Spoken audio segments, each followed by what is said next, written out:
পিছনে কি লেখা আছে এমবিবিএস স্ক্যান, তার মানে কি আমার কাছে রুগী লাইন পড়েছে। এই তো আজকে ফোন অবসর করেছি, যেটি শালা ফোনের উপর রিপু করে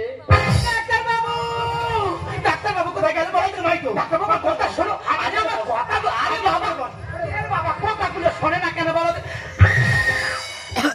বাবা জোজো নিশ্চয় নেই, কই কোনো সাউন্ড হচ্ছে না, কি ব্যাপার? দেন বাবা এদিকে তো মানি ব্যাগ। সত্যি মা তোর মানি রাখার জায়গা নেই, আরে ভগবান তো যার পকেট করে দিচ্ছে। বাবু মোবাইলটা ভেঙে কালকে তো ডাক্তার। আচ্ছা মা তোর একদিকে মানি ব্যাগ আর একদিকে মোবাইল, তাহলে তোকে মারবো না কোথায়? ডাক্তার বাবু ডেলিভারিকে। আরে ডেলিভারি কত? ডেলিভারি লাইন কত? বাবা পেটে বাচ্চা। দেখে তো মনে হচ্ছে না আমার নাই তো। কার কার? আমার স্বামীর পেটে বাচ্চা। ভালো কথা, তুই স্বামী করে বাচ্চা নাস্তা করে গে ওই যা জলটা ধরি। আরে ভাত হাঁড়ি ও বাবা দিয়ে ডাক্তার বাবা তো ঘামছেন কেন? ঘাম পড়বে কি রক্ত পড়বে? ডাক্তার তুমি কি শোনালে? ঠিক শুনিয়েছো, তোর বাচ্চা। আগে রুগী আমি নিয়ে আসছি, আগে রুগী নিয়ে এসো, ওকে ভেতরে নিয়ে এসো। ওই মারি কো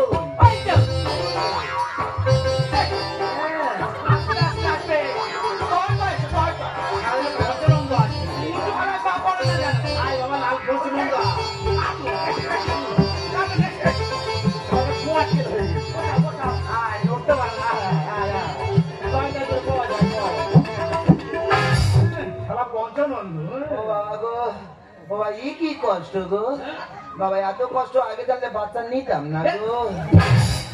ই কি কষ্ট, সারা ঘোড়া পেয়েকে নিয়ে এসেছে। জানিস খোকা, তোর খবর শুনে আমার নাকি যত আয়া ছিল সব ছায়া ফেলে পেয়ে গেছে। দাদা ওই ছায়াগুলো তো ঘরে নিয়ে যাবো, আমার বউ পড়বে। আচ্ছা বলছি তুমি রক্ত রিপোর্ট করেছিলে? হ্যাঁ রক্ত রিপোর্ট করেছি। রিপোর্ট কি বলেছে? ডাক্তার বলেছে আমার রক্তে ফুচকা টক জল কম হচ্ছে। এইসব টকের প্রয়োজন। ডাক্তার বাবু আমার আগে তোমার নার্সিংহোমে আমার স্বামীর অপারেশন করে নিয়ে গেলাম, কেন এখন এমন হলো তোমার বলতে হবে? আচ্ছা বাবু মেয়ে বলো। ডাক্তার তুমি না আমি? তুমি। আমি তো আমাকে দেখতে দাও। তুমি ডাক্তারকে রাগাচ্ছ কেন? ডাক্তাররা ভগবানকে কোনদিন রাগাতে নেই। ভগবান রেগে গেলে ডাক্তারকে পাঠাবে, আর ডাক্তার রেগে গেলে ভগবানের কাছে পাঠিয়ে দেবে। হ্যাঁ ওই জন্য তাই বাবা থেকে মা হতে চলেছি। আচ্ছা বাবা বলিস বাবা, তোমার পায়খানা কেমন? আর গরিব মানুষের পায়খানা কেমন হবে ওই 3 দিকে ছেঁড়া চট দিয়ে ঘেরা, আর চট কম পড়েছিল তো ওই জন্য ঘরের বেড কভার নিয়ে পায়খানার গেটটা করে দিয়েছি। আচ্ছা কচি তুই খেয়ে হাগিস, হাগাটা কেমন? বাবা যেরাম খা সেরাম হাগা। বাবু আপনি যে ওষুধগুলো লিখে দিয়েছিলেন সে ওষুধগুলো পেয়েছি, কিন্তু উপরে লেখা ওষুধের কোথাও পাইনি। দেখি কোনটা ওষুধ? এটা ওষুধ। তাহলে আমার পেন লেখে ঘষে নিয়েছি। তাহলে যে ওষুধ দোকানি বললো ওষুধের অনেক দাম, এখানে পাওয়া যায় না, ওটা দিতে হবে। ও সারা মূর্খ, তোমার থেকে বেশি শিক্ষিত। কেন? ও পেন লেখে ঘষা জায়গা পায় না, সে ওষুধ লেখা জায়গায় ঘষে নেছে। বিচ্ছিরি লোক একেবারে। জানেন ডাক্তার বাবু আমার স্বামী যবে থেকে পেটে বাচ্চা এসছে আমার স্বামী যেন কেমন কেমন করে। বাবা তোরা কেমন হয়? আমার সেই রোগটা শুরু হয়। আবার কোন রোগ? দেশ ও আটা।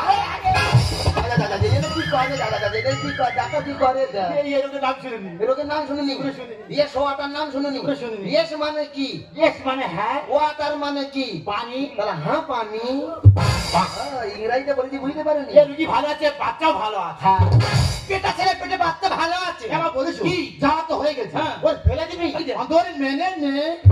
তোমার পেট খারাপ না মাথা গরম গো? কেন মা? এ বাচ্চা আমি কিছুতেই মানবো না।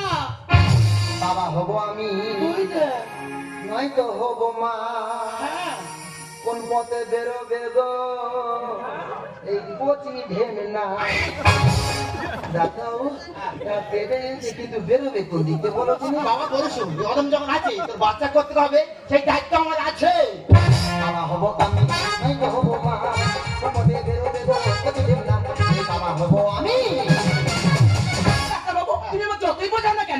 হিসাবটা আমি কিছুতেই মানবো না। আমার বলে শুন, সে যখন পৃথিবীর বুকে আলো দেখতে যায়, আলোর মুখটাও দেখতে দে। ছেলের বাচ্চা পেটে মানতে পারা যায়। সিরিঞ্জিটা ফুলে গেল ফুটবলের হাওয়ায়।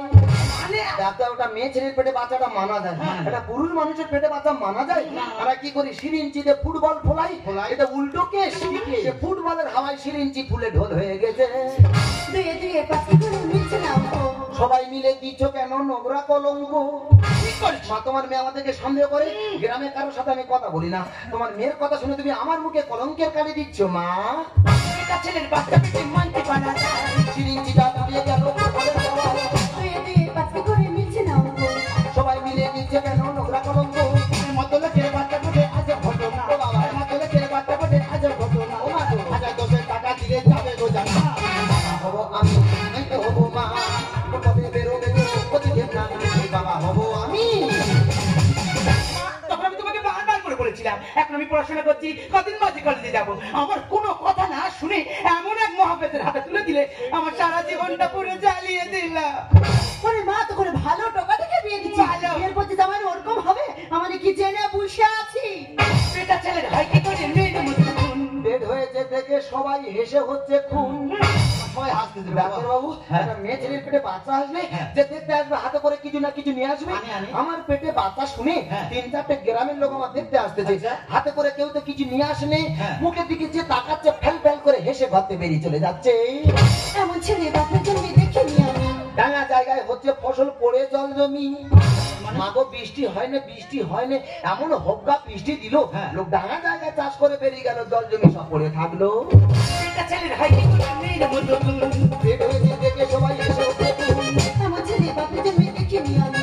ডাঙা জায়গায় হচ্ছে ফসল পড়ে জল জমি। জানে বলে ঘটে গেল বিরাল ঘটনা, ও বাবা জানে বলে ঘটে গেল বিরাল ঘটনা। ও বাবা আগে কিছু জানা যাবে না। হবো আমি, তো হবো মা, কবে বেরোবে গো প্রতিদিন না, বাবা হবো আমি। ডাক্তার বলতে আমার স্বীকার করবে, স্বীকার মানে কি তুমি জানো না? তোমার পেটে বাচ্চা বাচ্চা কিচ্ছু হবে না, আমার পেট কাটবে বলতে কিচ্ছু হবে না। ডাক্তার বাবু, যত টাকা লাগে আমি দেবো, তুমি আমার জামাইকে সুস্থ করে তুলো। তুমি ডিস্টার্ব করবে না, আমি বাড়ি গেলাম। ঠিক আছে, বাড়ি যাবে। ডাক্তার বাবু দেখুন, আমি বলে শোনো, তোমার যা স্বামী কন্ডিশন আমাদের আর সম্ভব নয়। এই নার্সে বড় ডাক্তার আইলে তোমার স্বামী চিকিৎসা করবে। আচ্ছা বাবু, আজকে যে বড় ইমার্জেন্সি অপারেশনটা হওয়ার কথা ছিল, তাহলে এটা কি রেডি হচ্ছে? আগে এই রুগীটাকে এই রুগী মরে আছে। রিপোর্ট দেখি ম্যাডাম, এনি রিপোর্ট। রিপোর্ট থেকে আগে বলে আমি সহ্য করতে পারছি। আরে রিপোর্ট তো সব ওকে আছে, সন্তান দুজনেই ভালো আছে। ম্যাডাম ভালো করে তাকিয়ে দেখুন তো, এটা একটা বেটা ছেলে। আচ্ছা, আমি পেশেন্টের কে হান স্ত্রী হই। আপনার স্বামীর নাম? জয়ন্ত। আরে এটা তো জয়ন্ত রিপোর্ট। জয়েন্ট রিপোর্টে কি পাল্টাপাল্টি হয়ে গেল? এই ডাক্তার ঘটিয়েছে, এই ডাক্তার এটাই তো জয়ন্ত রিপোর্ট। আচ্ছা, আপনি কেমন ডাক্তার? একটা ডাক্তার একটা গর্ভবতী মহিলা রিপোর্ট নিয়ে একটা পুরুষ মানুষকে দিয়েছেন, আপনার লজ্জা করে না? আমি ডাক্তার, ডাক্তার নামে কলঙ্ক। আচ্ছা দিদি ভাই, আপনার স্বামীকে আগে কোনো অপারেশন হয়েছিল? হ্যাঁ ম্যাডাম, আমার স্বামীর সমাজ আগে অ্যাপেন্ডিসাইটিস অপারেশন হয়েছিল, এই নার্সিংহোম থেকেই। ও মাই গড, আপনার স্বামী তো কোনো অ্যাপেন্ডিসাইটিস অপারেশনই হয়। কি বলছেন ম্যাডাম? আপনার স্বামী অপারেশন হয়েছে, কিন্তু অপারেশন করে একটি কিডনি বের করে নেওয়া হয়েছে। আর সেই সেলাই করার সময় আপনার স্বামী পেটে একটি গজ কাপড় হয়েছে, আর সেই গজ কাপড় প্রতি গ্যাসের সৃষ্টি হয়, ও গ্যাস থেকে আপনার স্বামী পেট ফুলে গেছে। আপনার হয়তো ভাবছেন যে আপনার স্বামীর পেটে বাচ্চা আছে, কিন্তু আপনার স্বামীর পেটে প্রকৃত বাচ্চা নেই। থাম, দাঁড়া, এইটাই এবারে খুলে দিতাম। এলো কি করে হাসপাতালে পেট ফেলে আগে আর করে দিচ্ছি। বিচ্ছিল একেবারে। আর পেটে বাচ্চা হচ্ছে শুনে মেয়েদের ড্রেস পরিয়ে রেখেছে, তা পেটে বাচ্চা নিয়ে খুলতে হবে না, কি বললাম কোথায় বিচ্ছিল ম্যাডাম। তারপরে কি হয়েছে? আসে পচন থেকে আলসার সৃষ্টি হয়েছে, ও আলসার থেকে ক্যান্সার। আর বলতে কোনো জানি আপনার স্বামীকে আমাদের পক্ষে বাঁচানো সম্ভব নয়। না, এই তুমি এত বড় মিথ্যেটা আমাকে বলতে পারলে? ও, আমি বুঝতে পেরেছি, তুমি কিডনি বিক্রি করেছো না? বলো বলো আমাকে, কিডনি বিক্রি করে টাকাগুলো নিয়ে কি করেছো? মেয়েকে ডাক্তারি পড়ার জন্য দিয়েছি। তুমি জানো না আমাদের একটাই মাত্র মেয়ে। আমার বড় স্বপ্ন ছিল, আমার বড় আশা ছিল আমার মেয়েকে দর্শনে রাজ্য করবো, আমার মেয়েকে বড় ডাক্তার তৈরি করবো। আমার মেয়ে একদিন আমার কাছে কাঁদছে, বলছে বাবা আমার স্বপ্ন পূরণ হবে না, আমি বড় ডাক্তার হতে পারবো না। আমি বললাম কেন না, তুই ডাক্তার হতে পারবি না? বলছে বাবা ডাক্তারি করতে গেলে অনেক টাকার দরকার। তুমি বিশ্বাস করো আমি অত টাকা ওই সময় কথা বলতে পেরে নাও নি, তাই তো নিজের কিডনিটা বিক্রি করে সেই টাকাগুলো নিয়ে মেয়েটার হাতে তুলে দিয়েছি। মানুষ ভগবানের পরে কেন ডাক্তারের স্থান দেয়? ভগবানের পরে কেউ যদি মানুষকে বাঁচাতে পারে সে হলো একমাত্র ডাক্তার। নয় আপনারাই তো ডাক্তারি পরীক্ষার সময় প্রতিজ্ঞাবদ্ধ হন সারা জীবন নিঃস্বার্থে মানুষের সেবা করবেন, তা না করে মানুষের জীবন নিয়ে ভাবে খেলা করছেন। আমাদের একমাত্র মেয়ে মৌসুমী, আমরা আমাদের আদর্শে তাকে ডাক্তার করে তুলছি গো। সে আপনার মতো খুনি ডাক্তার কখনো হবে না, সে নিঃস্বার্থে সারা জীবন গরিব মানুষের সেবা করবে। আমি ডাক্তার নই, আমি খুনি। সত্যি বলতে আমি প্রকৃত ডাক্তার নই, আমি রাষ্ট্রীয় মালিক। ডাক্তার না থাকায় আমি রুগী দেখতাম, দেখতে দেখতে পরে লোকেরা ঘুষ দিয়ে চাকরি বার করে আমি ডাক্তার হয়েছি। ডাক্তার জীবন শেষ করে দিয়েছি। পারলে পারলে তুই আমাকে ক্ষমা করে দিস। আমি তোমাকে ভুল বলেছিলাম, তাই তাই আমার মেয়েকে কখনো ফোন করে জানাইনি। আজ যখন সব সত্যিটা জানতে পেরেছি, আজ আমি একদম করে থাকবো না গো। আমি সব কথা আমি আমার মেয়েকে জানাবো। আমার মেয়ে যেখানে থাকে সেখানে বড় হসপিটাল গো, যেখানে বড় বড় ডাক্তার আছে, তোমার সেখানে নিয়ে গিয়ে আমি চিকিৎসা করাবো। চলো চলো আমরা দুজন সেখানেই চলে যাবো।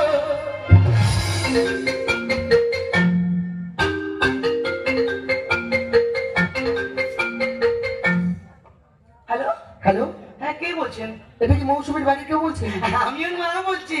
আপনার মা? হ্যাঁ। আপনার মেয়ে এখানে নার্সের ট্রেনিং আছে? হ্যাঁ, আমার মেয়ের এটা শেষ বছর চলছে তো। একটা কথা ছিল। কথা? আপনার মেয়ে? হ্যাঁ। কাল রাতে না কি হয়েছে? ধর্ষণ হয়ে খুন হয়েছে, খুন হয়েছে।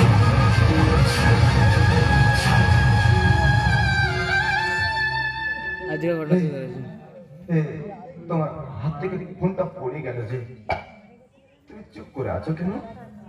বিশ্বাস করো আমি আর উঠতে পারছি না, জানো আমার খুব কষ্ট হচ্ছে। খুব তুমি চুপ করে আছো কেন? তুমি তো ফোনে কথা বলছে। আচ্ছা আমার যতই কষ্ট হোক না কেন আমি ফোনটা তোমার হাতেই দেবো, তুমি কথা বলবে মেয়ের সাথে। তুমি চুপ করে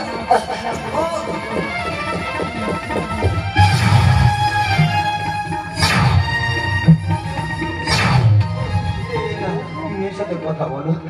আপনার মেয়ের মুখটা সেই টাকা থেকে নিন, ওনাকে একটু দাহ করতে হবে। আমার মেয়ে কি হয়েছে আমি জানি না, কাল রাতে আপনার মেয়ে ধর্ষণে খুন হয়েছে।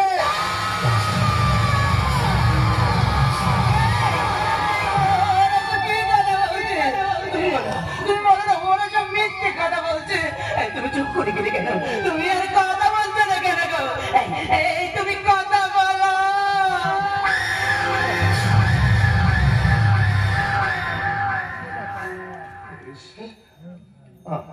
আমার মেয়ে তো তার কর্মক্ষেত্রেই ছিল, তবে তবে কেন সে ধর্ষিতা হলো?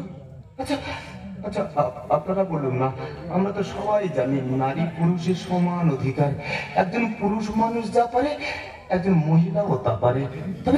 তবে কি পুরুষত্বকে বোঝায় রাখার জন্য মহিলাদেরকে দমিয়ে রাখা হয়? আপনি বলুন না স্যার, এদেশের প্রধানমন্ত্রী ইন্দিরা গান্ধী ছিল একজন মহিলা, পুরুষ নয়। এদেশের রাষ্ট্রপতি দ্রৌপদী মুর্মু একজন মহিলা, আছেন পুরুষ নয়। এই সমাজসেবী মহাত্মা গান্ধী একজন মহিলা ছিলেন, পুরুষ নয়। বর্তমানে পশ্চিমবঙ্গের মুখ্যমন্ত্রী একজন মহিলা, আছেন পুরুষ নয়। কেন এই স্বাধীন ভারতবর্ষের বুকে প্রত্যেকটা 16 মিনিটে একটা করে নারী ধর্ষিত হয়, পুরুষ নয়? 8 থেকে 80 বছরের বৃদ্ধা কেউ রেহাই না পাওয়া ধর্ষিতারা সবাই মহিলা, কেউ পুরুষ নয়। তবে কি স্বাধীন ভারতবর্ষের বুকে প্রত্যেক বছরের পর বছর মহিলারা ধর্ষিতা হয়ে যাবে, আর আপনার আমার মতো বীর পুরুষ ধর্ষকের ভূমিকায় অবতীর্ণ হয়ে মাথা উঁচু করে বাঁচবে? জানেন স্যার, আমাদের কিডনিটা বিক্রি করে দিয়েছি না, এর জন্য আমার কোনো দুঃখ নেই। আমার মেয়েদের ডাক্তার হতে পারলো না, এর জন্য আমার কোনো দুঃখ নেই। আমার দুঃখটা কি জানেন স্যার? আমার মেয়ের দুটো চোখ দিয়ে জল পড়েনি গো স্যার, আমার মেয়ের দুটো চোখ দিয়ে রক্ত পড়েছে।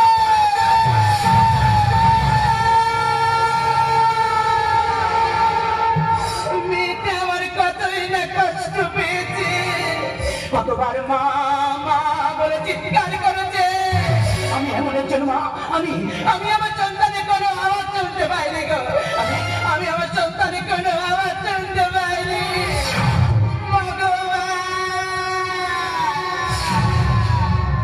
আমরা কোন সমাজে বসবাস করছি?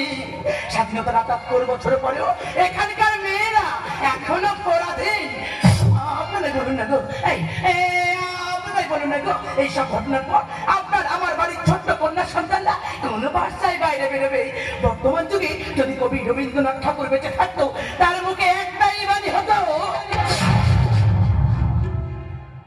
আকাশ ঘিরে করেছি, শিক্ষা গেছে রাতে, কুকু গেছে চাকরি করতে, রাতে চাকরি দিগিরি ঘাট গুলোতে অনেকে